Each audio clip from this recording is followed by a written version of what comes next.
Students with autism often have sensory issues that need to be taken into account in the classroom. Students can be physically and emotionally uncomfortable. This will interfere with attention and concentration, which will affect learning, and may also produce behavioral changes. Sensory input is processed through our 7 senses, and with children on the autism spectrum, the way their senses process information is often quite different and unexpected. Keeping the 7 senses in mind, things to consider in the classroom are reducing any unnecessary noises, both inside and outside the room. Students may be afraid of loud noises, such as alarms, vacuum cleaners, loud motors and the like. Where possible, give advance warning of these, and be on hand for reassurance. Employ the use of headphones to block noise where necessary. Noise-canceling headphones are excellent for this purpose. If a child likes listening to music, this can be calming. Allow the student to make use of a quiet area when the noise of the classroom becomes overwhelming. This might be the chill out zone or calm down corner of the room. Students have difficulty processing verbal instructions. Keep them clear and simple, in 1 or 2 steps at a time. And always use visual aids to support verbal instructions. Visually, educators should be aware of overly bright lights, and sunshine, light covers, and blocking the sun with furniture placement, or curtains and blinds, can resolve this. Fluorescent lighting is a problem for students with autism.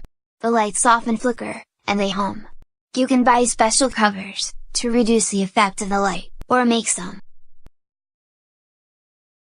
Where possible, use natural light, but avoid that bright direct sunlight that will hurt students' eyes. Restrict the use of visual aids in the classroom. Ensure visual schedules and behavioral tools are easily accessed. Using too many bright colors will be visually overwhelming. Eye contact is stressful for those with autism, possibly because it is difficult to process auditory and visual information at the same time. It doesn't mean they are listening.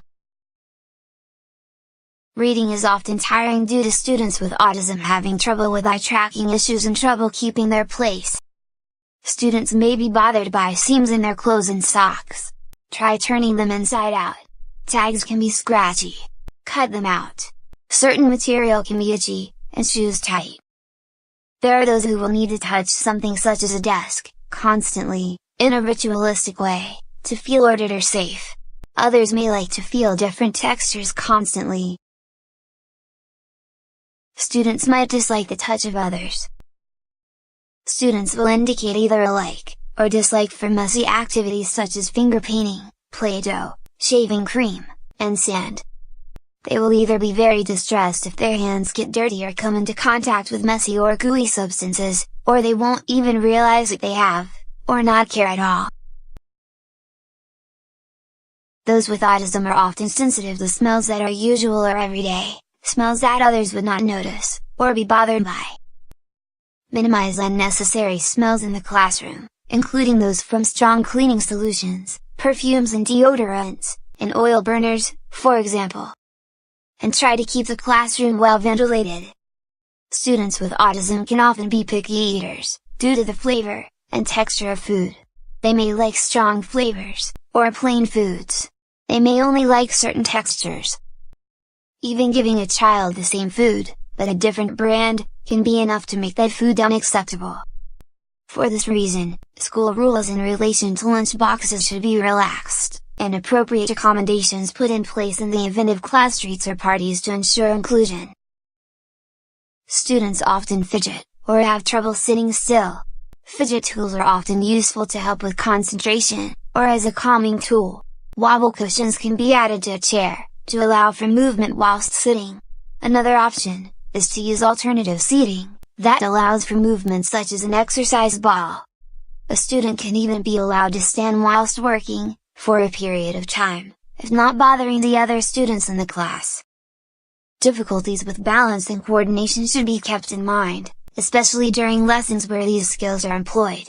Skills such as hopping, jumping, and bike riding.